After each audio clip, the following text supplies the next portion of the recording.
ആ കുഞ്ഞുകാക്ക് വരുന്നുണ്ടല്ലോ. സുഖം അങ്ങനെ പോണു.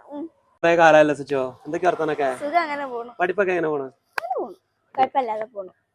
അല്ലെങ്കിൽ എനിക്ക് നിങ്ങളോടൊരു കാര്യം ചോദിക്കാണ്ട്. ചോദിച്ചോ. നിങ്ങള് വല്യമാര് സൗണ്ടിൽ ഇങ്ങനെ സംസാരിക്കും, അത് സംസാരിച്ചത്. അല്ല, ഞാൻ വെല്ലിപ്പാര സൗണ്ടിൽ സംസാരിക്കില്ല, വെല്ലിമാരെ സൗണ്ടിൽ വേണമെങ്കിൽ ഞാൻ സംസാരിച്ചു തരാം.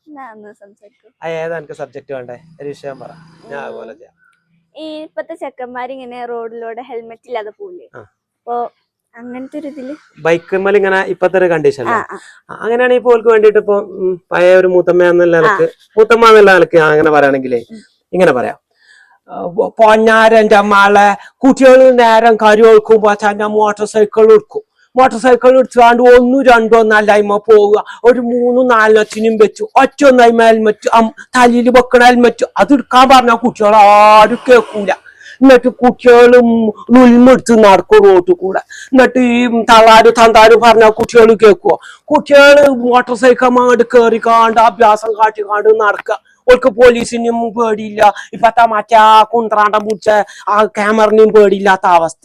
കുട്ടികൾ നേരത്തെ പറഞ്ഞാൽ കേൾക്കൂല. എന്നിട്ട് കുട്ടികള് ഇത് എവിടെയെങ്കിലും ഒന്ന് കുത്തിമറിഞ്ഞ നമ്മളെ പഠിത്ത ബീരാൻകുട്ടിന്റെ മകൻ തന്നെ ഒരു 10-18 വയസ്സായിട്ടുള്ളൂ ആ കുട്ടിക്ക്.